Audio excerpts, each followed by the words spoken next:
Regular session of the 14th Sangguniang Paulunsod is now called to order. Kindly take your seat for the roll call. Honorable Cecilia Bibelus de Asis, City Vice Mayor and Presiding Officer present. Roll call on the members. Honorable J.R. Albius present. Honorable Lucilito S. Edel Rosario present. Honorable Hildy Rosales present. Honorable Melvin Ramon Gibinafe present. Honorable Hilda Gil R. Abonal Gomez present. Honorable Vidal P. Castillo present. Honorable Jose Serranyola present. Honorable Jose B. Perez, he is sick, Madam Chair. Honorable Salvador M. Del Castillo present. Honorable Antonio B. Beltran present. Honorable Maria Corazon B. Peñaflor, Liga President and ex-officio member present. Honorable Mary Kylie Francine B. Tripolca, SKA President and ex-officio member absent. Madam Chair, there is a quorum. Next item. Prayer.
Next item.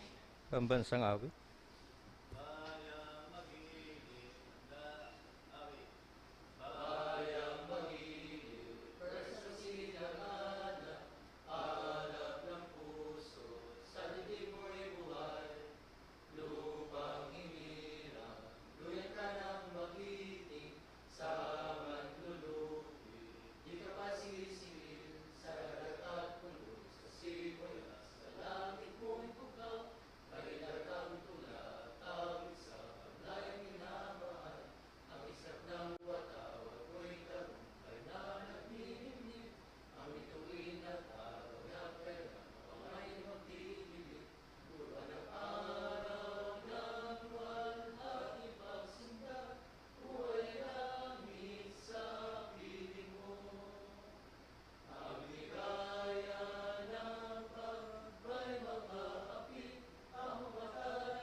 Again, good morning. Next item.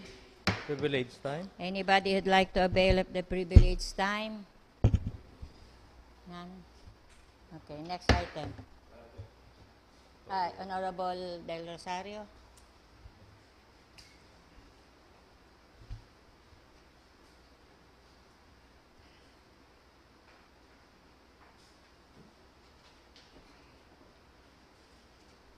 Maray na aga po sa Tuya Gabos, Madam Chair, and my Steve colleagues in the 14th Sangguniang Panglunsod. Sa tuya pong pinapangapudan ang Naga City Disaster Risk Reduction Management Council na magkondusir ni manindigong pag-aadal para maging giya na susundon sa suspension of classes. Isita po na igwang guidelines ang DepEd o Department of Education, alagad may itinataong prerogative sa mga local chief executives na mag-issue ng localized suspension of classes. Isita po na ang alkalde minakonsulta sa Naga City Risk Reduction Management Council bago magsuspender ng klase. Kaya napapanahon na i-review kaini ang mga guidelines o maghaman ng bago kung kinakaipuhan, nga rigdaing gayo maprakasar ang pagklasikan sa tuya po mga kaakian sa panahon ng igwa ng mga pag-uuran sa pagdeterminar kang tamang panahon kuno rin ang pagdideklara ng suspension of classes. Kaya po ang kani Madam Chair ang magkakanigong konsultasyon sa mga iba-ibang sektor lalo na po sa satoy po mga eskwelahan igdi sa Siyudad kang Naga. Number 2, Madam Chair, sa kuya man pong sinusumiter liwat ang sarong proposed ordinance sa paggamit ng solar panels nga rin makatipid ang syudad sa gastos sa kuryente. Na-consolidate ko na po si mga inputs gikan sa inot na committee hearing o beto po kang proposed ordinance na magamit ng solar panel sa City Hall building as in iba pang pasilidad kang syudad, arog kang public market, slaughterhouse, central bus station as in iba pa. Naog po kita ngunyan sa direksyon kang liderato kang syudad sa paagi ni Mayor Nelson Ligacion na maghanap paagi nga rin makatipid kita sa kuryente. At the same time, matabangan ta po ang Kasureko na mapahiwas ang serbisyo kaini. Sa ibang lalado, nangangapudan man kita sa Kasureko 2 na i-preterminate na ang ibang kontrata kung kinakaipuan asin kung mayong aberyang legal asin maghanap ng ibang supplier na maresulta kan pagbaba kang kuryente sa entire coverage area kang Kasureko 2. Pangatulo, Madam Chair, isasubmit naman po ngunyan na session ang sarong ordinansa kay bana po si Councilor Gail Abonal Gomez asin si City Councilor General Melvin Ramon Omar Buenape sa pag-regulate kan paggamit kan mga e-bikes sa Siyudad kang Naga. Sigon sa objeto po, nakakatabang ang mga e-bikes na ini sa satuyang kapalibutan asin sa ease of transportation, convenience kan na paghiro kan mga tao. Alagad sa paggamit ninda kan tinampo, pirmi nang may kaakibat na peligro. Dahil tama po hagad ini, alagad obligasyon kang lokal na gobyerno na pangatamanan sinda asin ang publiko. Maray na aga po sa Toy Kabos. Thank you, Honorable Del Rosario. Anybody else would like to avail of the privileged time? None. Okay. Next item. Reading and approval of the order of business. Honorable Del Castillo. I move to dispense with the reading of the order of business and move for the inclusion of the following items. A letter from the Office of the City Mayor requesting for the passage of a resolution approving the supplemental annual investment plan for 2023. Still under special business order, the letter from the City Mayor requesting for the passage of a resolution authorizing him to enter into a deed of donation of for a property in favor of the city government of Naga from the spouses Cynthia and Walter Bisas. Under unfinished business, Madam Chair, the report of the Committee on Agriculture together with the attached two proposed ordinances. Still under unfinished business, the letter coming from the City Planning and Development Office with regards to the conduct of survey at Maryville Subdivision. This is in connection with the application for alteration of plans of Maryville Subdivision. Still under unfinished business, Madam Chair, the letter from the City Mayor submitting for ratification the compromise agreement entered into between the City Government of Naga and Mr. and Mrs.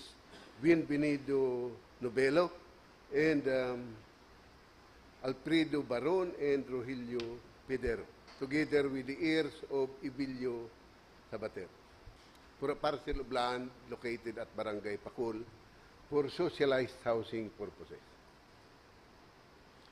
Still under unfinished business, the technical evaluation report coming from the City Planning and Development Office with regard to the application for development plan of Jamaica Realty and Development Corporation.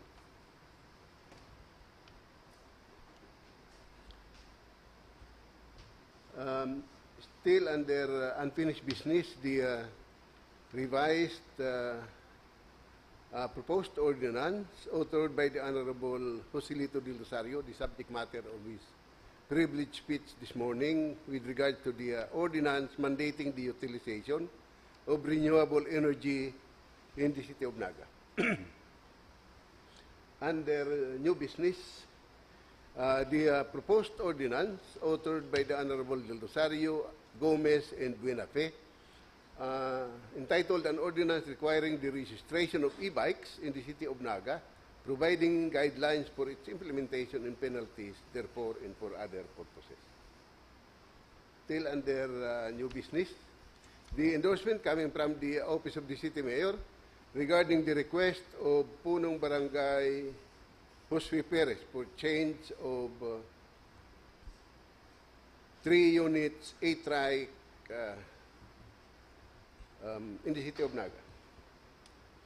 Still under new business, Madam Chair, the technical evaluation coming from the City Planning and Development Office regarding the request of Architect Bernardino Albis for a rezoning of a property located at Concepcion Pequeña, DCT. And last, Madam Chair, under other matters, the letter coming from the National Water Resources Board regarding the notice of hearing for the application of Deca Homes Granville Subdivision 3, San Felipe, Naga City.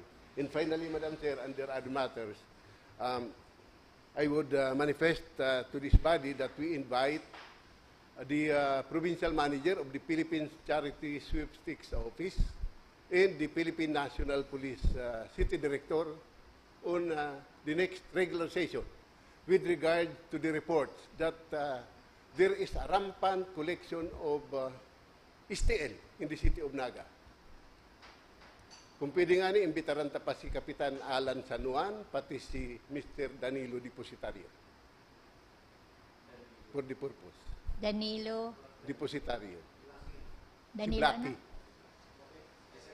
Danilo what? But officially, Madam Chair, the PCSO head and the City Director of the Philippine National PSCSO, Police. City Director, and Punong Barangay San Juan and Danilo Depositario. Yes, Madam Chair. Okay, okay. For the next session. Next regular Oh, the session. Secretary is so instructed. So with the inclusion, Madam Chair, I move for the approval of the order of business. Any second, the agenda with the following inclusions is now approved. Next item. Order of business, special business or order, the letter dated January 27, 2023 of Mrs. Annabel Vargas, CSWD head, requesting for increase of her cash assistance for ICE from 600,000 to 800,000 pesos. Any movement?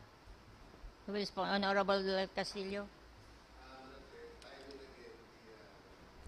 Office of Ms. Vargas request this Sangguniang Palunsod for an authority to increase They pay the na. amount of cash advance that they are withdrawing from the city coffers to defray expenses of the city government of Naga. So with that request, Madam Chair, I think we should grant the request so that that office can function efficiently and effectively. So with that, I move that we pass the necessary resolution increasing the amount of the cash advance granted to the CSWD, particularly the Okay. person named in the request of Ms. Vargas. Any So move, Madam Chair. comment or objection? I'd like to support the proposition, Madam Chair. However, if I may suggest that we make it to at mga 1 million na siguro para dahil na siya magparabalik-balik 1M. man. Yes po. If the my the esteemed proponent- colleague would agree, we increase that to 1 million. Para dahil na siya magparabalik-balik man just in case may kaipuhan.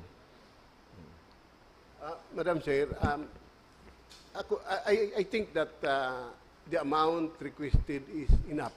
They will not be requesting that much if it is insufficient. So for me, Madam Chair, we just confine the authority as per request. So, Honorable Del Rosario. Time and again, as if I may use the word of Councilor Del Castillo, time and again, the CSWD request di sanggunian for the increase. Every now and then, mahagad ng increase. So, tanan ta siya ng leeway siguro, Madam Chair. Para dahil sa mga para balik-balik idi. Natatied up siya kang pagbabalik idi arog kani. Siyempre, 2 weeks na nadidelay ang transactions because nasurat sa sanggunian, mahagad ding approval. So, baka necessarying if the good councilor would accede, Madam Chair. Honorable Albios. The proposal of Councilor Lito Del Rosario, considering na perming na didelay ang pag-process ka mga AX, also, for instance, up to this time, may pa pong available ka sa CSWDO, sa mga naghahagad sa tuwing financial assistance and sa mayor's office, day matauan dahil day pa nga nare-releasean kang cash advance. So, mas maray po na mas dakula ang amount. Anyway, that is subject for liquidation man kang sa SWDO. Thank you, Honorable Albios. The Madam Chair, proponent. I stick to my position, but to give the other gentleman the definite reason, we might as well invite Ms. Vargas. And with that, we defer temporarily this matter. So, thank you, Honorable Del Castillo. So, this matter is deferred temporarily. We'd like to acknowledge the presence of the Honorable Mary Kyle Francine Trifulca. So, deferred. Ipa-invite si Mrs. Vargas. Next item. The letter dated January 30, 2023 of the Honorable City Mayor requesting for the passage of a resolution approving the supplemental annual investment plan for 2022.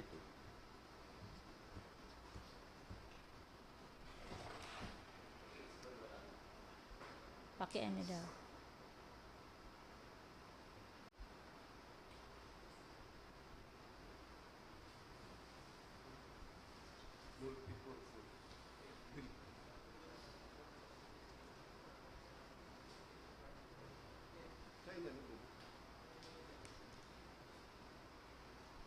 Madam Chair. 2022? Tapos na mga kita. Honorable Del Castillo. First, I have some query.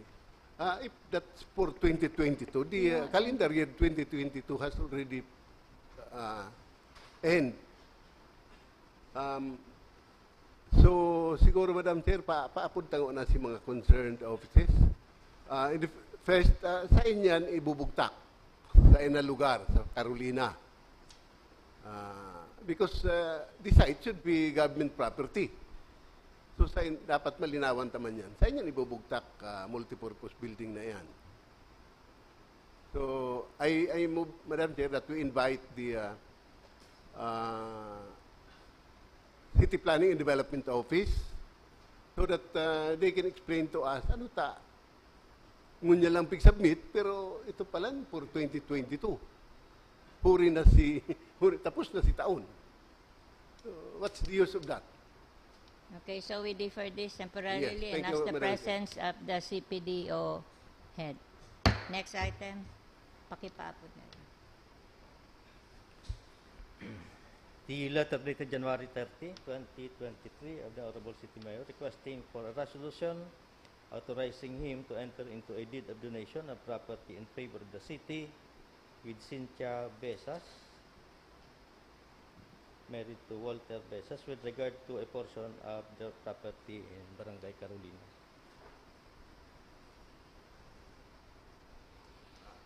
Honorable Del Castillo. As per map attached to the request, that parcel of land is now being used as part of the road from San Isidro to Carolina. So, kumbaga naka-encroach si gobyerno sa private property. And good that the government will not be paying for the cost of the property, but it will just be donated to the city government of Naga, so it will not entail any cost to us, provided that the donation is an unconditional donation. Kumbaga, Madam Chair, may ning karibay. Okay. Motion. So with that, Madam Chair, I move that we pass the necessary resolution authorizing the mayor to accept the donation coming from the spouses Cynthia and Walter Besas for a parcel of land which is now part of the road, the San Isidro Carolina Road. So move, Madam Chair.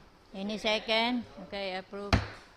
Mr. Prillas is already around. Can we go back to item number 2 regarding the supplemental AIP for 2022? Rules are suspended. Pakibalik si item number 2. Pin. Yeah. Honors, the request is being made because Carolina is a beneficiary of the a facility from the DILG. Unfortunately, the original line in our AIP already provides for this 20 million pesos for a facility in Carolina that includes this multipurpose building.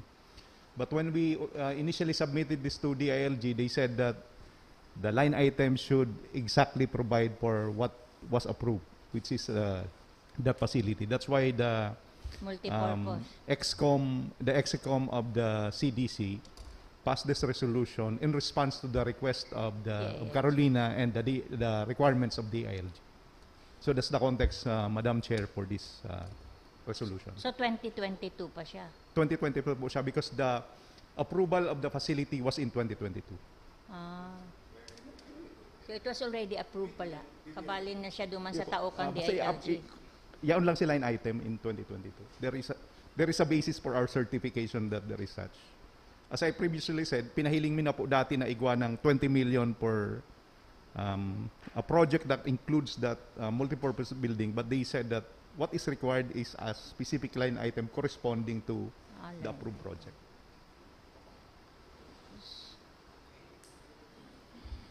So based on the explanation of Mr. Prillas, Honorable Rosales? Yes, the exact location. That was also the question. If I'm not mistaken, that is So may going to be satellite? located in the satellite. Yeah, I think it's included in the satellite market, di ba? Before, yeah. Kaya itong nag-submit sa to. Iyo po. City property. Garo duman sa Palaog, ano? Oo. Si Palaog duman sa Women's Center. Duman sa part of the 10 hectare. Yes, sa Palaog kang Women's Center. So, any other question? Motion? Honorable Del Castillo? So with that explanation, Madam Chair, igwa na pala ning pundo from the national government. All we need is an amendment to our 2022 annual investment program. Para may line item. Yes. And the area is to be used is government property. So with that, on joint and collective motion, I move that we pass a resolution including this item in the 2022 annual investment plan of the city government of Naga. Any second? Second. Thank you, Your Honors. Mr. Prillas. Thank you, Madam Chair. Rules are now resumed. Next item. Unfinished Mali pa siya. business, the report of the Committee on Housing and Settlement. Honorable Albios, Chair of the Committee on Housing.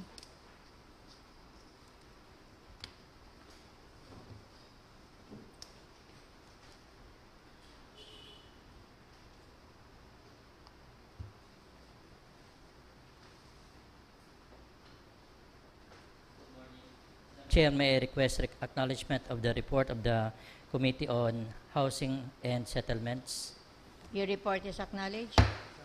The committee hearing was held last January 25, 2023, and there was a quorum. 6 items were tackled. The first item is letter dated January 9, 2023, of the City Legal Officer requesting for an update on the request of the City Mayor for authority to negotiate with Ms. Gloria E. Olivan and Ms. Angeline Sabaria, both represented by spouses Luis L. Wong and Evelyn O. Wong, for purposes of implementing a socialized housing project. May I proceed to the disposition, Madam Chair? You may proceed. On motion of Honorable Salvador M. Del Castillo, duly seconded by Honorable Vidal P. Castillo and Mr. Danilo Lodovice, the committee resolved to defer consideration of the matter and request the city budget officer and the city treasurer to submit a certification as to the availability of funds for such purpose. So move, Madam Chair. Any second? Second item is a letter dated December 15, 2022 of the city legal officer addressed to the Honorable Jesse R. Albios, rendering his legal opinion on the matter of the intent of Mrs. Ida F. Quito to purchase a portion of road lot 7 of the Mitra subdivision project in Barangay Peña Francia. May I proceed to the disposition, Madam Chair? May proceed. On motion of Honorable Salvador M. Del Castillo, duly seconded by Honorable Vidal P. Castillo, Punong Barangay Elisa B. Carmona, and Mr. Danilo Lodovice, the committee resolved A. To deny the request of Mrs. Ida F. Quito to purchase a portion of road lot 7 of the Mitra subdivision project. So move, Madam Chair. Any second? Second disposition is direct the city legal office to notify in writing the concerned owners of the Mitra property, namely the Paurillos and the Revillas of the Sangguniang Panglungsod decision, with instructions that said open space be free from obstructions and their each sector direction towards their property, not going out of the direction of the open public space. So move, Madam Chair. Any second? Next disposition is to the request the Bureau of Fire Protection Naga to conduct an actual physical inspection of the fire exit constructed in road lot 7 of the Mitra subdivision project in Barangay Peña Francia for its compliance with the Fire Code of the Philippines and submit a report to the Sangguniang Panglungsod within 15 days upon receipt hereof. So move, Madam Chair. Any second? Next disposition is direct the city administrator to coordinate with the city engineer's office and office of the building official to conduct an actual physical inspection of the buildings at road lot 7 of the Mitra subdivision project in Barangay Peña Francia to check their compliance with the building regulations and submit a report to the Sangguniang within 15 days upon receipt hereof. So move, Madam Chair. Ano ta? Si city administrator.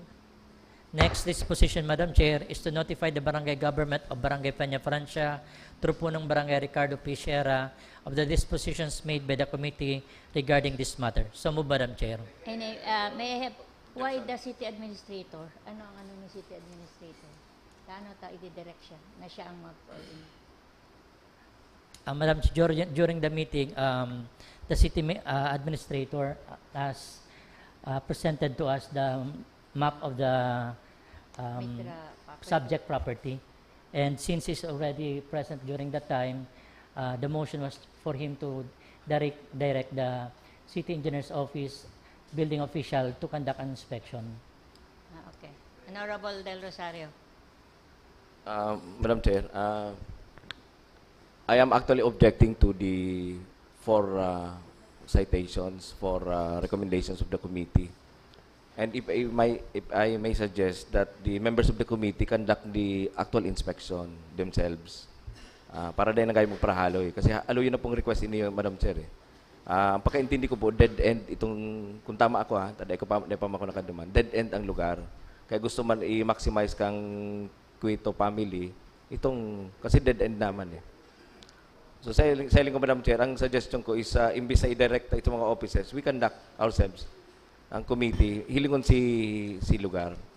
Kasi kung mayo naman ibang maapektaran, why not? Kasi willing man garusin ng bayadan ang whatever na ko yan. If the chair would... Thank you. The chair. What's the disposition of the chair? Madam Chair, And the committee members. we conducted a public hearing last December 12.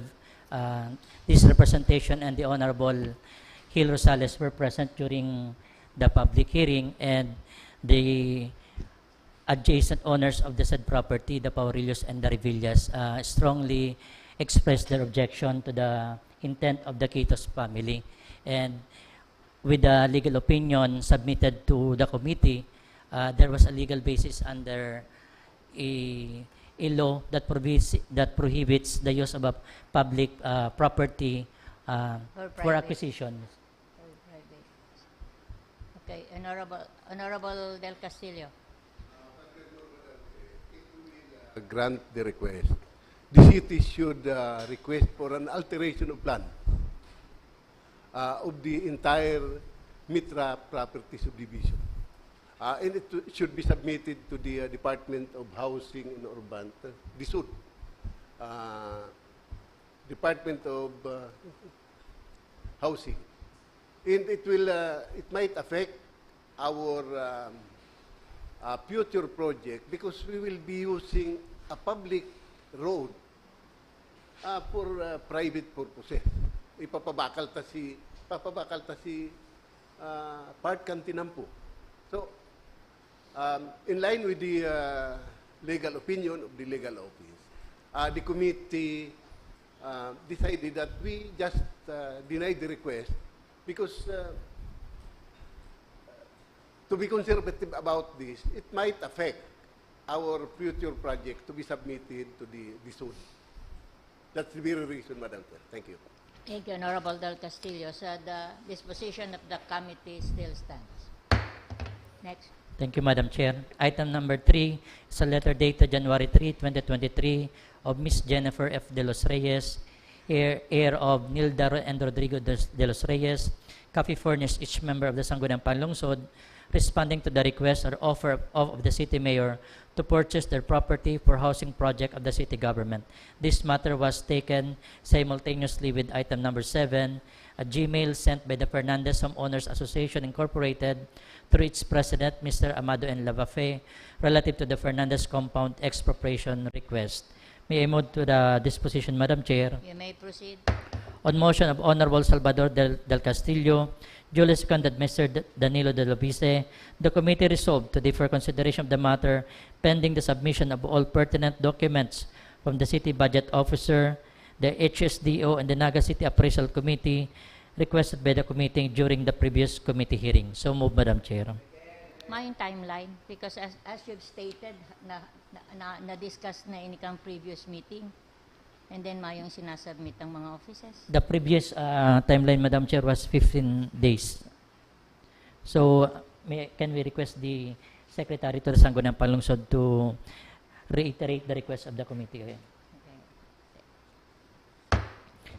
Next item is a letter dated January 12, 2023 of Mark Dominic Santo Tomas Abilinde, praying that they be assisted by the city government of Naga in negotiating with the Imperial family for the purpose of purchasing from them the property they are occupying in Zone 3, Barangay Carolina, Naga City.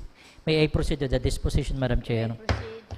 On motion of Honorable Gil G. Rosales, duly seconded by Honorable Salvador M. Del Castillo and Honorable Vidal Castillo, the committee resolved to endorse the matter to the Housing and Settlements Development Office for their appropriate evaluation as to the total land area and the number of families subject of the request, and to submit a report to the Sangguniang Panlungsod within 5 days. So move, Madam Chair. Any second? Approve. Item number 5 is undated letter of Amelia Dadia of Urban Foresight, Barangay Del Rosario, Naga City, seeking assistance relative to the construction at the back of their home in which they are affected. May I proceed to the disposition, Madam Chair? You may proceed. On motion of Honorable Salvador M. Del Castillo, duly seconded by Honorable Gil Rosales, Punong Barangay Elisa Carmona, Ms. Ami Espinosilla, and Mr. Danilo Lodovice, the committee resolved. First is to direct the Naga City Urban Poor Federation to request all homeowners association to submit a report of all alleged properties in their respective areas which had been sold to another person that is violative of the Cantabay sa Kauswagan Ordinance. So move, Madam Chair. Any second? Next disposition is direct the HSDO, the City Engineer's Office, and Office of the Building Official, in coordination with the Naga City Urban Poor Federation, to conduct an actual physical inspection investigation on the property and individuals mentioned by Mrs. Amalia Dadia in Del Sunshineville, Barangay Del Rosario, and if warranted, issue a notice of illegal construction and submit a report of their investigation to the Sangguniang Panlungsod within 15 days. So move, Madam Chair. Any second? In connection with this, Madam Chair, during the committee hearing, Engineer Campillos and Engineer Prilles informed the committee, also the Naga City Urban Poor Federation officials, that they will be conducting the physical inspection last Thursday at 9 a.m. However, Engineer Campillos and Engineer Prilles did not arrive. The officials of the Naga City Urban Poor Federation waited until 10:30 a.m.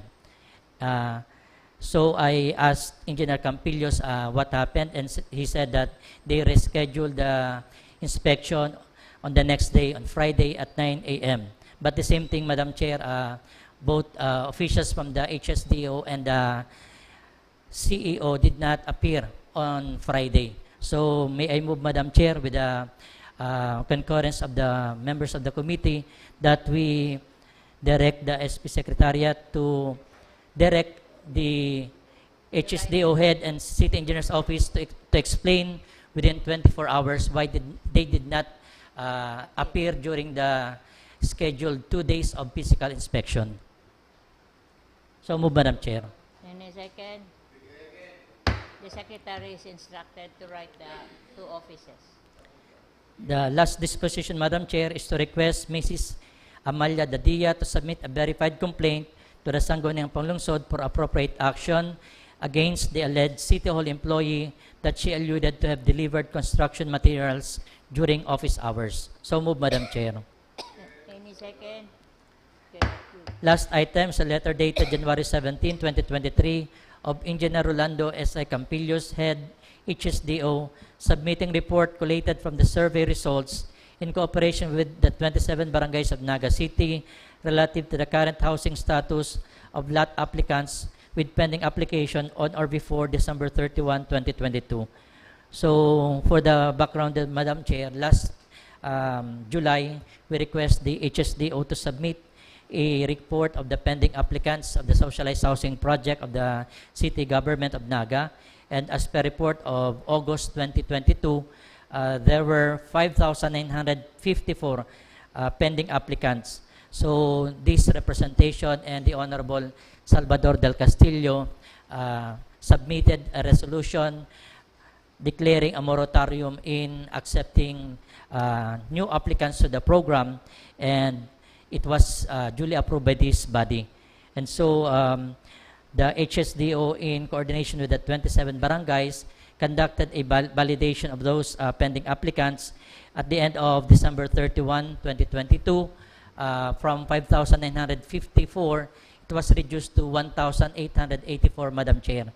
So may I proceed to the disposition of this You may item, Madam Chair? proceed. The committee resolved to take note of the report of the HSDO head, Engineer Rolando Campillos, and direct the HSDO to furnish the Naga City Urban Poor Federation copies of the names and the validation summary needed by the Naga City Urban Poor Federation Incorporated in conducting the necessary revalidation. So move, Madam Chair.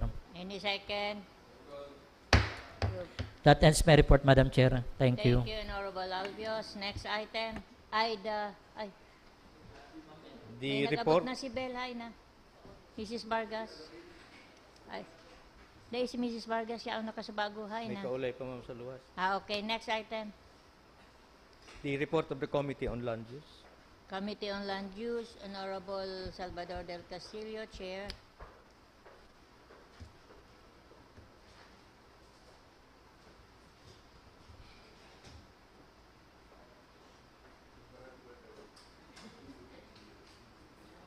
Di naman abot kang mic.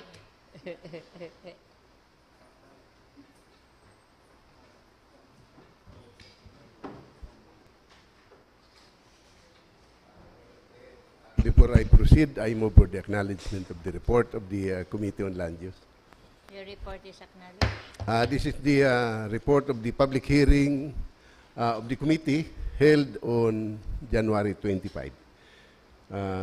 The matter at hand, Madam Chair, is the letter dated September 20, 2022 of Mr. Wilfredo Prilles Jr., City Planning and Development Coordinator, forwarding the technical evaluation of the document submitted by Mr. Rolando Lozano relative to his application for land reclassification located at Barangay Cararayan. Together with that, Madam Chair, is the letter dated December 13, 2022 of Ms. Nisi Salis, Acting Zoning Officer, submitting the summary of adjoining property owners of the subject property. So can I proceed directly to this position, Madam Chair? On motion duly seconded, the committee resolved to recommend to the Sangguniang Palunsod for the approval of the application of Mr. Rolando Lozano for land reclassification of the with an area of 4,000 square meters from agricultural to residential use. During the public hearing, Madam Chair, nobody objected to the request.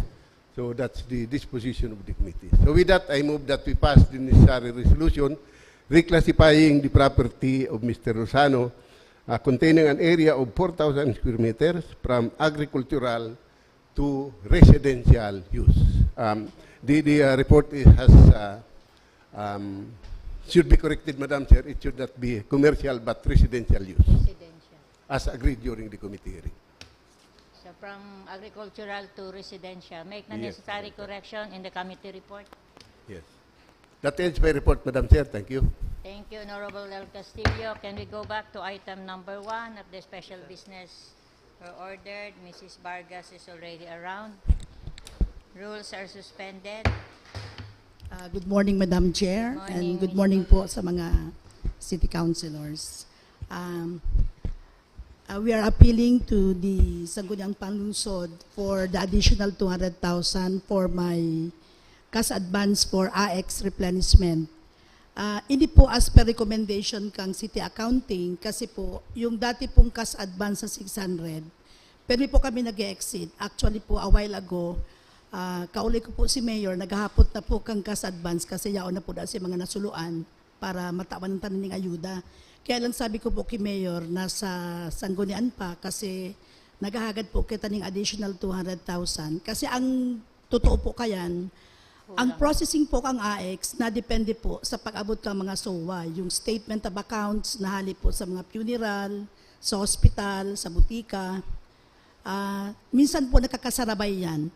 So ako unta man sa DAI, sobra po talaga sa 600 ang samuyang na i-submit sa accounting. So if ever na nag-more than na po siya ng 600, bako na po siyang replenishment, kundi reimbursement. So ano po ang city accountant, nag-advise po, ano daw po ngaya kung dagdagan, gibuon pong 800 instead of 600. Okay. Mrs. Vargas, before you came kaya, there was a proposal na gibuhon na 1 million para daday ka na madipisilan. But the Honorable Del Castillo, baka ang sinasabi niya, itong kaipuhan lang. So, Actually, Madam Chair, abo ko Okay, na po ng 1 million kasi dakula na po yan.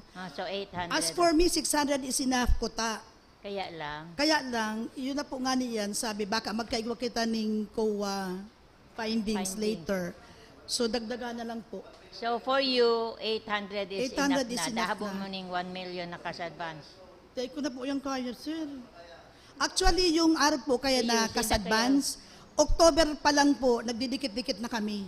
Kasi dakulaon na po ang 1 million if saro lang na ano yan, na liquidation ng gigibuhon mi. Dakulaon na po siya. So as early as October, nagpupuon na po ako mag-liquidate. So 800,000 is na po, Garo. 1 so- million, dahil ko na po yung kaya. Okay, so based Okay on the na po yan. based on the explanation of Mrs. Vargas, Dahil nagkaigwa lang po kasing problema ko minsan kasi ang accounting talagang maluya man si balikan sa tuyang ano. Pero kung okay man lang po. Kaya lang nagkakataon lang na dahil kaya na 800 na lang po. abo na, kawawa na. So thank you, Mrs. Vargas. Honorable Del Castillo. And earlier, I think pig-evaluate man inikan CSWD bago sila nag-request.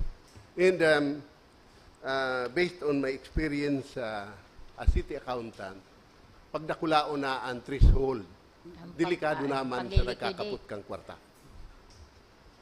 That's the very reason why I'm just sticking to the request. Kung pira si pig-request, di dumaabot lang kita duman.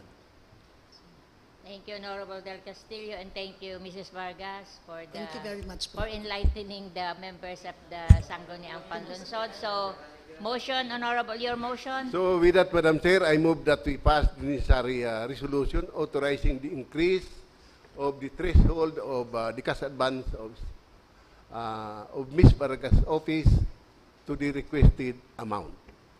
Any second to the motion? Okay, approve. Thank you, Thank you very Mrs. much po. Vargas. Thank Salamat you po. Okay. Rules are resumed. Next item. The letter dated January 24, 2023 of the City Assessor containing the appraisal for the lease of space at GMR Coliseum. City Properties. The letter dated January 26 of Mr. Alex Santos, Acto Chief of Office, forwarding the scanned copy of the Memorandum of Agreement between the City and the PAGCOR for ratification.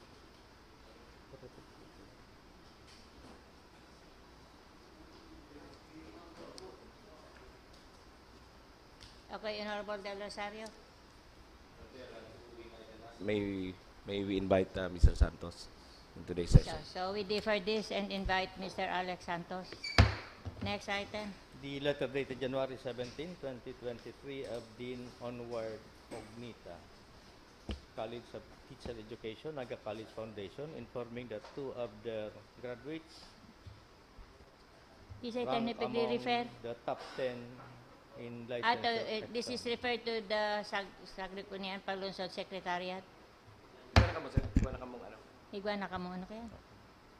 Para Nabasa ko Madam Chair si nabasa ko po Madam Chair si recital kan si 8th place si Saro, then si Saro 10th place.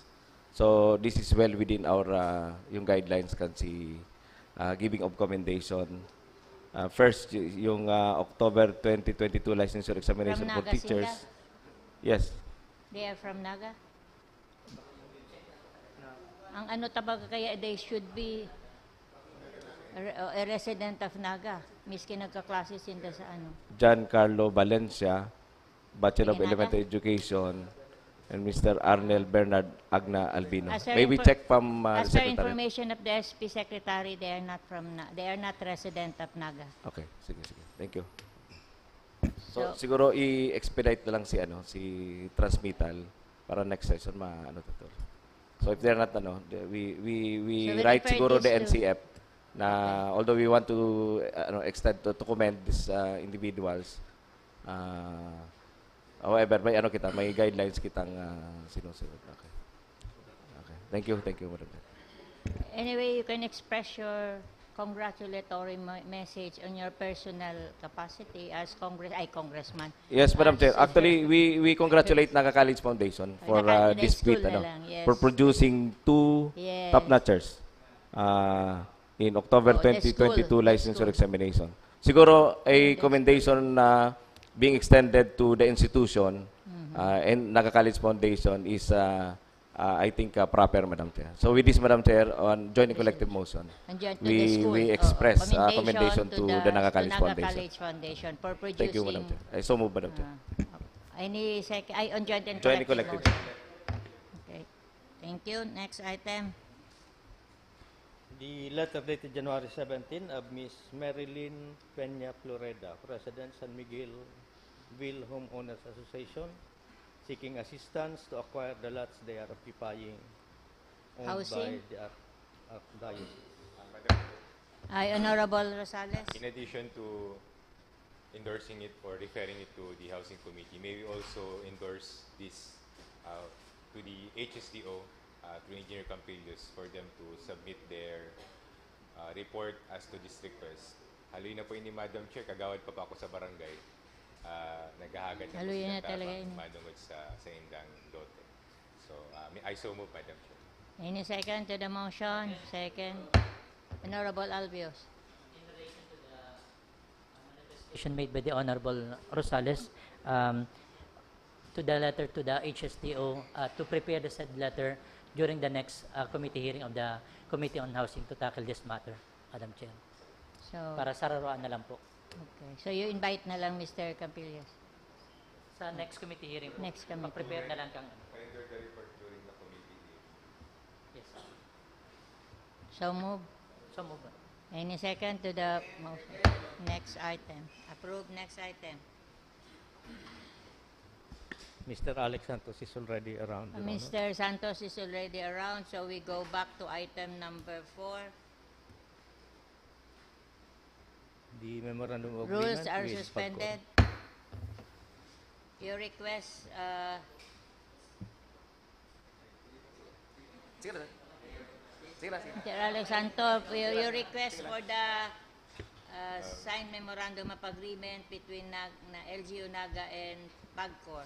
Just one question, Madam Chair. Okay, Honorable We Rosal. have the new memorandum of agreement reflecting the new president of PAGCOR. It was forwarded to the mayor's office po as early as before December 31.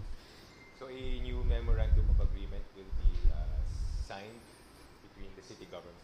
So I was actually looking for the attached MOA. MOA, but I was hoping that it is included in the request, Madam Chair. Apologies po. It was my understanding from Sir Raynor that it was already forwarded. Okay po. I will supply po the amended MOA. was it endorsed by the mayor? No. Direct na niyang pinadala sa to. So, can we ask Mr. Santos to furnish us a copy of the MOA with the new name of the new president of PAGCOR? Yes. So we can tackle this on the next session. Thank you. Honorable Rosales.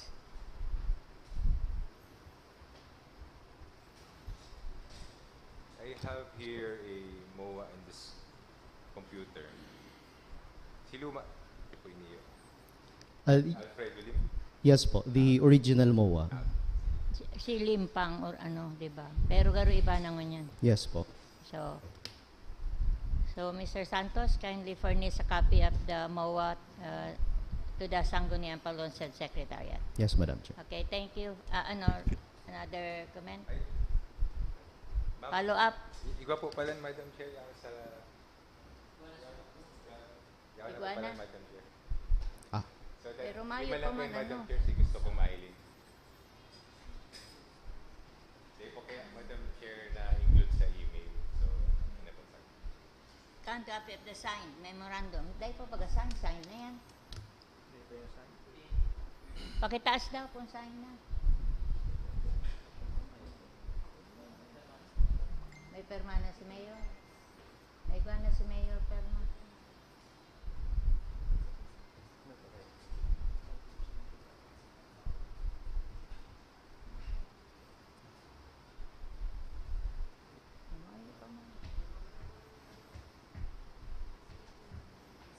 May pa man pating date, mga blanco.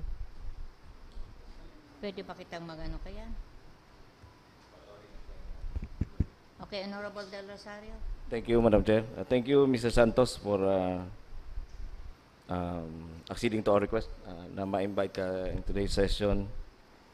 You mentioned na the same was forwarded to the City Mayor's office. Yes, sir. Pero may endorsement. So, by the way, ari na kuya nini, ari na project inig di sa city.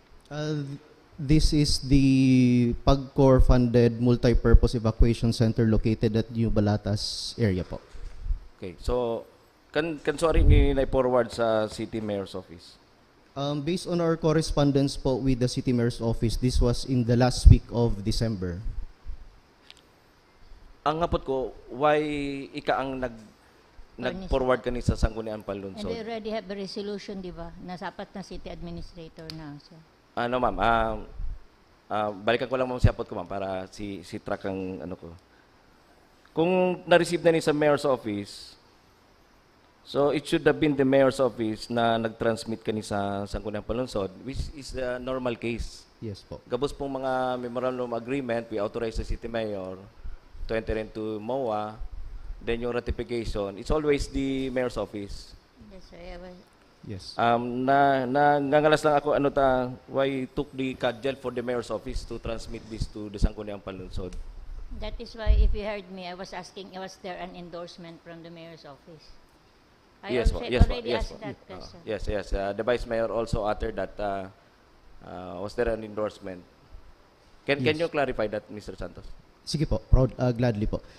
Last December po, I was informed by PAGCOR that there is a need for a new resolution approving the amended MOA. So I relayed and forwarded the same draft MOA to the City Mayor's office and requested for an endorsement from the City Mayor to the Sangguniang Panlungsod. However, this first half of January, I was informed by our City Budget Officer to supply the same the original signed MOA, which was in possession of PAGCOR and which was provided to us 2 weeks ago. And then Mr. Frank Mendoza told me to prepare a cover letter with the endorsement, with the request for that. So, yan po yung instructions na binigay sa akin. Yes, I understand it fully. But in the amendment, the amended MOA, Tin, paki-plus daw itong nasa... MOA, Tin. Paki-plus sabi, Tin, si ano? Draft MOA po. Yung draft MOA. Bako yan, Tin, itong mayong highlight. Itong mayong highlight, itong original. Si dati. Duwayan niya on sa ano ta, sa table na. Ayan. Yan. Bako, Tin, itong saro pa. May saro pa dyan.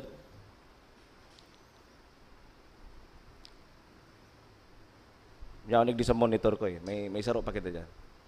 Tulo ang MOA dyan, saro yan permado na, saro yan may yellow, then iba pang saro pang draft na. Ano. Yan ang garo, si Pilip. Saro pati iba pa igdi. Nevertheless, Madam Chair, yaon dyan nakasabi na pig-amend si MOA, ang pet sa kang amended MOA is December 15, 2021. Bako yan, Tin. Ikaw pang saro. Ikaw pang saro. Bako yan. Ngunyan, nagkangalas lang ako, Madam Chair. Why the delay? Why the delay in transmitting that to the Sangguniang Panlungsod? Duman sa inot na MOA, entered into by Mayor Ligacion and Attorney Alfredo Lim, which was notarized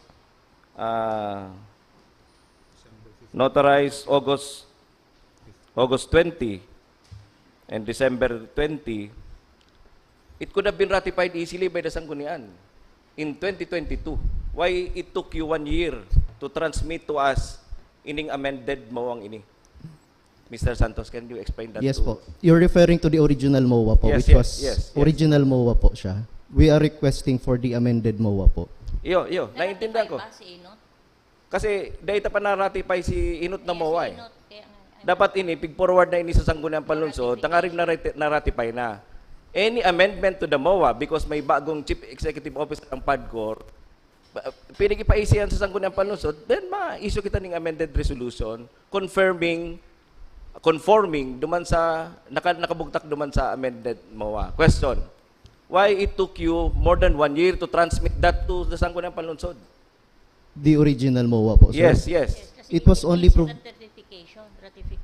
Yes po, we have been requesting this same MOA sa signed and scanned and notarized MOA from the PAGCOR for several months. It was only earlier this year when they provided the MOA.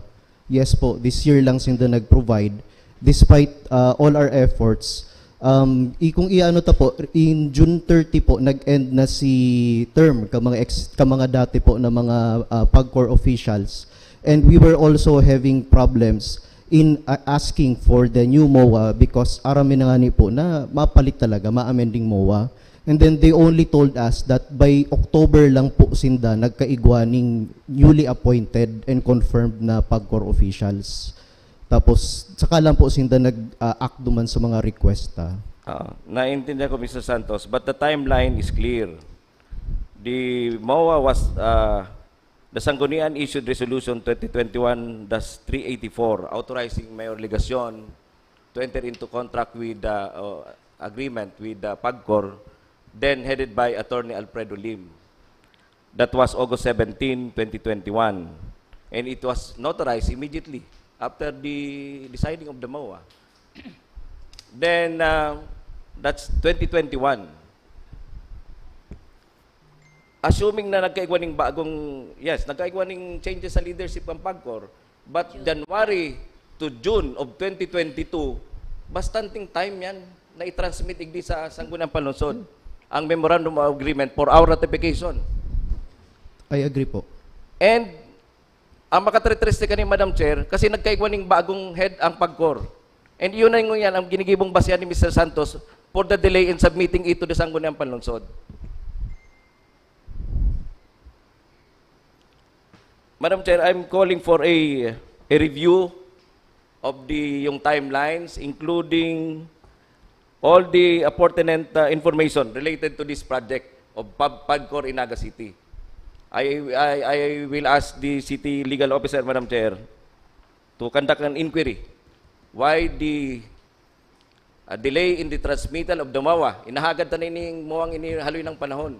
Kay puan kang PAGCOR na may close si mga pig-release ng mga budget eh. Dahil kita nakakahagad ng bagong budget because dahil kita nakaka-close kaning contract na niyo.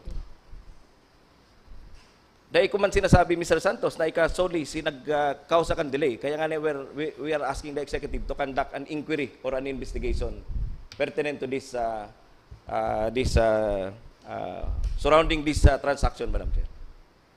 So with this, Madam Chair, I am making a panel motion that the Sanggunian authorize the City Legal Officer to conduct an inquiry as to the matters, all the matters surrounding this transaction, and all other information should be submitted to the Sanggunian for our final disposition, Madam Chair. Any second to the motion?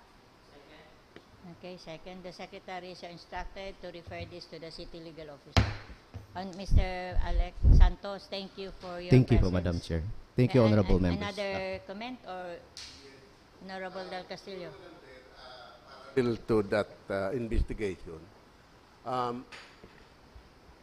We can already act on the request for ratification of the MOA so that the project will proceed and can proceed parallel to the conduct of the investigation. Yeah. As I was asking, An investigation, I believe, cannot be na-endorsed by the mayor. concluded in 2 weeks' time. Depende sa caseload ka na legal office. Dahil primero may mga scheduled hearing, so dapat i-consider tayan. So that's why I'm proposing na parallel to the investigation, we already act on the request na i-ratify an MOA with PAGCOR so that the project can proceed and matapos na si mga dapat matapos, Madam Chair. Ano si i-ratify? Si Bago na o si ano? Kung i-paratified si Inot with Tagmayo pa man kitang did we grant an authority itong sa Bago? Ang pig-approveran tabaga si dati. That's why, Madam Chair, kung may previous authority, so we can already ratify the MOA executed based on the authority we previously granted. And we change Kung itong may signatory from the amendment, PAGCOR. so that's another matter. And since amendment man lang yan duman sa original, dahil man nag-deviate totally, kung mayo man talagang total na pagbabago, it will just supplement the previous agreement entered into between the city and PAGCOR. So I don't see any legal impediment for us to ratify the MOA. The previous one. Yeah. The previous one. Yes, the previous one. Kung na-ratify si original MOA, we ratify the original MOA together with the supplement. The new signatory. Yes. Primero, Madam Chair, ang sarong government entity, may continuity. May continuity man yan. Provided that the one who signed the MOA is duly authorized. Kung araw kayo sa PAGCOR, it should be authorized by the board. In our case, we authorized the mayor to sign the MOA in behalf of the city government of Naga. So, yun lang yan, Madam Chair, and the question. Thank you. Comment, Honorable Del Rosario. To the There was a substantial change in the amended MOA, Madam Chair. 10 plus itong May yung mga amendment. ano baga, may note, may highlight, ay ano po duman? Ang pigiling ko kay Ay, Madam Chair, point. itong mayong highlight eh. May Itong mga mayong highlight. Oh. There was a highlight.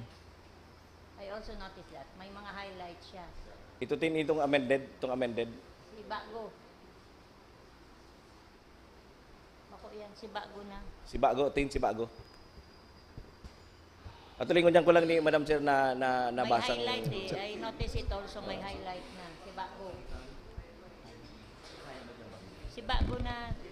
May requirement dyan, Madam Chair, na Iyon na yan. concurrence kang sanggunian. Kaya dapat mabasa ito ining maray. O yan ang bagong pangalan kang Yan ang bagong chief. pangalan. President. Pakibabatin. Sige pa. Sige. Finish. Sige. Purpose of the grant. Sige, baba pa. Project grant. Sige pa. Baba pa. Sige pa. Sige pa. Sige. Yan. A Sangguniang Bayan resolution expressing conformity with this provision shall be submitted by the LGU to PAGCOR. We have yet to read this thoroughly, Madam Chair, ining entire new amendment kang sa MOA. Probably, Madam Chair, we can ratify the previous one, but not this, kasi specific na minimension dyan. And I don't think na ready ang entire plenary to adopt this without first reading it, Madam Chair, thoroughly. So we we ratified the first MOA. Okay, Honorable Del Castillo.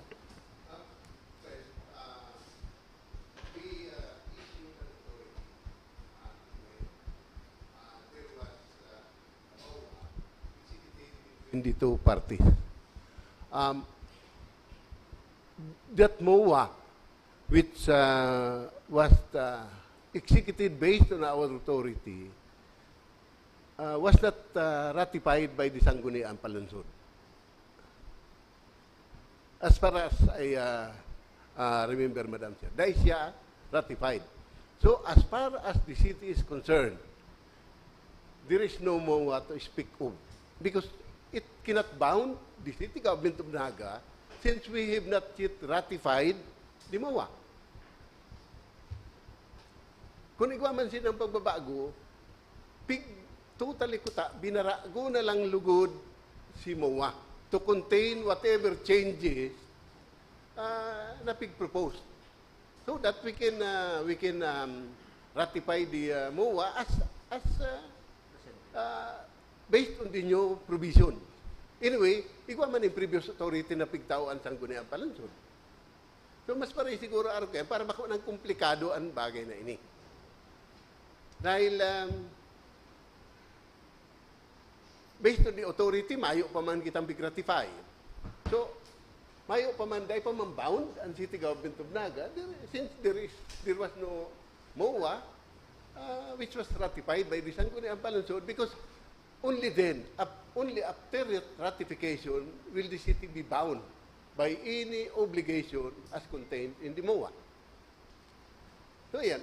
Siguro para mapadali na niyo. Anyway, may authority man. Baraguho na lang. Bugtak na duman sa MOA si mga changes. Tangarig sa laruan na ang ratification. Ano ini yung project duplication and duplication of the grant? Ang perming That's why, underline Madam ng Chair, grant dapat- saka project. Dapat iburugtak na yun duman sa revised MOA. Tangarig sa laruan na ang pag-ratify ta. I think that can be done. Igwa naman yung mga newly installed officials of PAGCOR. So, kita man may outstanding authority. So your motion is to ratify the previous MOA? No, with that, Madam Chair, na may mga changes, lalo kung mga major changes sa provision, dapat ibalik ta na. With the advice that revise na lugod si MOA to contain all changes, So all you're- provisions na propose. So you're withdrawing your previous motion Yes, that we Madam Chair, yes. yeah. Okay. So we return the MOA to the office of the originating office with the the advice originating na, office to i- make the i-revise necessary na lugot si correction. MOA. Anyway, dahil pa man Naratify naratify, si Inut. si original MOA based on the authority granted by the Sangguniang Palunsod. So, okay, thank you, Honorable Del Castillo, Honorable Del Rosario. Question ko lang, kung ibabalik ta sa originating office, sa sinda ba sa city government, sinda ba ang nagpiprepare ng araw mga legal documents? Or ibang opisina? Si Sir Tabi and Mr. Santos. Yes po, Sa City I would Legal. agree po. So, we return this to the City Legal, we refer this to the City Legal Officer for the amendment and By the way, final Mr. Santos, disposition. si original kaniya, unsa si original? It's with PAGCOR po. All amendments po, proposed amendments, ito pong text na iniyo, this all came from PAGCOR po. Kaya nga ni, medyo dyan nakakaigwan ng ano eh. Kasi PAGCOR can easily deliver ito through LBC. 3 days, 1 week, 2 months, makaabot tinig sa tuya. Why it took more than 1 year for this MOA to be submitted to the Sangguniang Palunsod? Di ba? Yes po. And Anyway, ang of course, sa bureaucracy kang PAGCOR, kadakol nag-aasikaso kay mga documents na yan.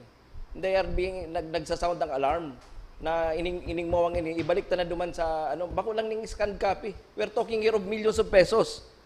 We're talking of billions of pesos, 50 million pesos. Tapos you're producing to the Sangguniang Palunsod a scanned copy of the MOA. So Thank anyway, you. you have already proposed an investigation be conducted. So on the motion of the Honorable Del Castillo, that we return this to, refer this to the City Legal Officer. Thank you, Mr. Santos. Thank you, Madam Chair. Okay, rules are resumed. You like to take a break or it's 5? Recess. Makikilans.